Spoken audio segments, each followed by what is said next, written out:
O te whaatalo whātu lau whaafonga angai le nei fo i tae au, mā lo le soifua manuia usi mai le whaafonga o tala lau Radio Samoa. O loo tau sa ilia nei le soifua mālolo ina tangata na ono feso ta ai male ua whaamaonia wa maue le misela.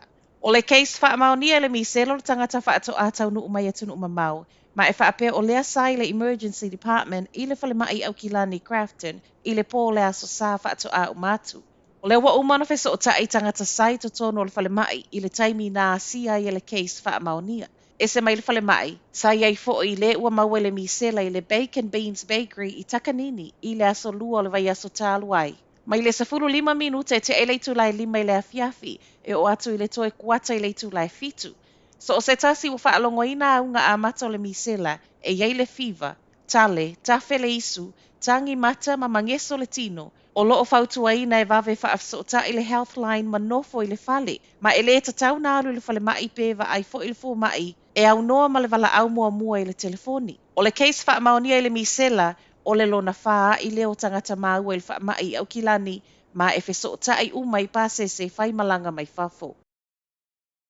Tele a ano manufasi la fua i benzo lo o wha o ngai tangata lau tele la fua i ai ota ota i kalai esteti. I vai aso ele i mamau atu, na wha lau so o eona māua le tele o ano manufasi tutonu a benzo la apisi. Ma o le taimi mua mua e tūsale ma le lua se lau lua se fulu kilo kalama le mamafa, a o le isi aso, tūsa ma le lua se lau.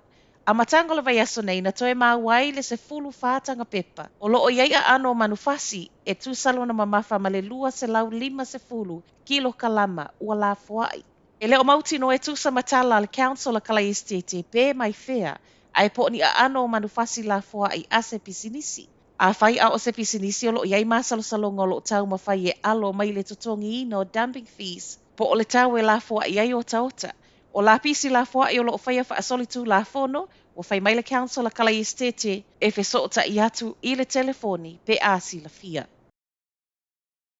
To alua leo leo manu nua, ma awina atu le whale mai ina ua wha o lima i aise tasi a o whaia o la ua tiute. O le afiafia na nafi i Pilkington Road i Kleina Innes na a matatu lima iai leo leo le ta avale e le i tū. Tu sa leo le tu lai ono. Na wha au au tu linga neisa i au o le whale i Panorama Road i Mount Wellington. Mai wha apeo le tasi e to alua i ai sa lafi to tono le whale. O ia lea na wha o lima i leo leo ai e le i saisai mai. Awina tuai ma leo leo to alua nei le whale mai mo tonga fitinga, ma o loo tālia mo lianga whaasanga i le na whaia. E o atu i le kerisimasi, wo o i le maualunga i tolu tā la 5 sene i le lita, le tau o le penisini i watasi. O le whaawau peo na alualu i lungo le tau o le suau i tutono New Zealand, ma le sau i lalo le malosi o le tā la New Zealand, ua fesoa soani telele i le tau ngata o le tau o le suau. Tu umai fo i atu nu upo o maketi o loo sa waile sapalai, e iei Lucia ma Saudi Arabia, o le alava o loo whaawau le whaatapu la o le sapalai.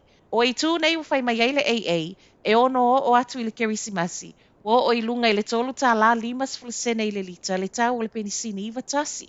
Ma o le tau lea o leo lo sau whai e le penisini iwa 5, i nisi o pamu penisini i le taimi nei. O le penisini iwa tasi o lea e tolu tā la 12 sene i le lita i le tele o pamu penisini. Masalo po o le isi lua vai aso, ua o i lunga i le tolu tā la 2 sene i le lita, ma e atu ai pia i lunga i le kuata whaaiu o le nei tausanga. Matala whaaiu, la vea le helikopa le Westpac Rescue Helicopter i lunga o le maungai Waikato, a oanga i atu e lavea i mai le tangata mai. Reporti le News Hub o le helikopa le nei sau mai Hamilton, ma e yeile wha le tonu na tūla i mai a o iai lunga le ea, ma le iai o na tūlau ele ele. O le ngase sa tau mawhai le helikopa i lavea i mai o lea sa i lunga le maungai perongia, po o le no fuanga lau i loa i hiking, ma nisi o te alonga i le atu Waikato. E la vele helikopa lo iai tutonu tangata to atolu, e au fia i male pailate ma e wha awhetaia, e le ai se isio i la tau na wha amanu ali ai. O tala na o le nei tai au, manuia le aso.